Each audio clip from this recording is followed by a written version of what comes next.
give me a timeline. So when did you have the founding idea to start the Black Veterans Project? And tell me about some challenges along the way to starting it. Right.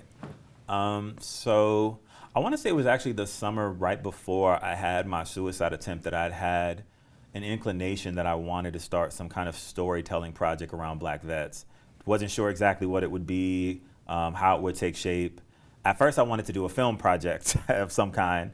And it was, we did a fundraiser. I think one of our first initiatives was try to do a fundraiser. I think we raised like a couple $100. So we weren't able to do much with that.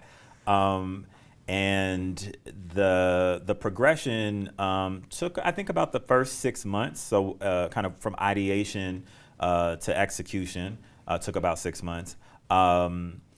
I'd gone to, a couple weeks after getting out of the psych ward, I went to an event that the Department of Labor had put on for unemployed veterans. I was an unemployed veteran, so I also needed a job.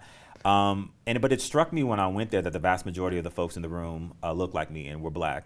And they had asked a question about those that had experienced incarceration and or homelessness, and there were a lot of folks in that room that raised their hand, and that also struck me.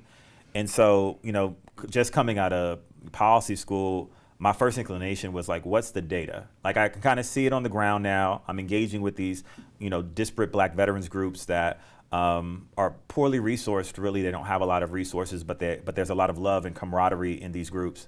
And they're telling me all these stories, and obviously I'm starting to read books and trying to piece together the historical narrative in some ways that I know that I'm now a part of. I'm trying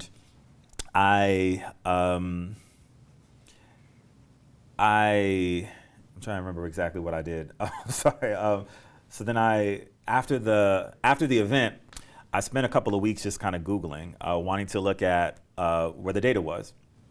And I came across a couple of VA reports that, didn't quite spell out the disparities that I felt like I was seeing on the ground. And so, understanding that getting our hands on data would be important as a first step, we ended up just wanting to form ourselves. We ended up getting into an incubator program with something called Bunker Labs. So it was like I think it was like a 4-month incubation period to kind of help us form out kind of what a strategy would be, how we would approach our work. And so that was formative. And then I took my first job in Veterans Affairs. At that point, I had worked loosely on some different electoral campaigns, had worked for the city, had worked in diversity and inclusion. That was like my first 2 years out of the military, kind of a hodgepodge of different jobs. But I took a role leading communications at Iraq and Afghanistan Veterans of America. And that was a really transformative experience. I was there for a year. And that was my first time learning the breadth of how veterans advocacy is done, who the stakeholders are in DC, kind of how policy takes shape, and just who the power brokers are in the veterans ecosystem. And so, and also just how messaging works, political messaging in this space and how to be effective. So taking a lot of that information, I had 1 year left of film school. I had 1 year left of my GI Bill, so I decided to go to an intensive documentary filmmaking program, understanding that storytelling needed to be at the heart of what we were going to do. And at that point, the first year was really just establishing relationships. And you talk about challenges, you go to these poorly resourced Black veterans groups and say you want to do this work. I got laughed out of the room a little bit, you know what I mean? Folks were just like, okay, brother, and a lot of folks didn't necessarily take what we were trying to envision seriously. And certainly white veterans organizations just had no interest. Even, at Iraq and Afghanistan Veterans of America, though they brought me on wanting to make some kind of commitment to racial justice, there was still, at that point, obviously Trump was still in office, so there was a desire to not shake the table, I guess, in some sense. So I felt like I needed to leave that environment and really take a leap of faith. And so it was really during film school, which was in 2020, that the project really started to take shape.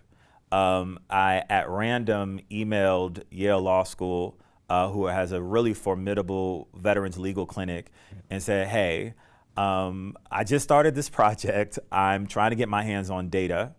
and would you be able to be helpful? Would you be interested in partnering and taking a leap of faith on me in this work? And they said yes, to my surprise. And that all was culminating around the time that George Floyd was murdered. So it was a time of racial reckoning in our country. And that's when the project really started to have legs, but like slowly walk itself forward, was in establishing that relationship with Yale Law School and me taking a leap of faith in diving into wanting to get more skills as a storyteller to contribute toward this work.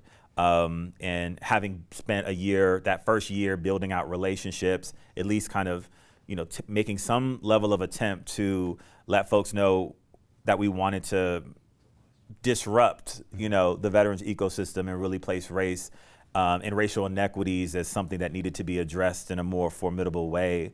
That was really the first year and a half. Like, it's just holding on tight to a vision and, trying to move it forward.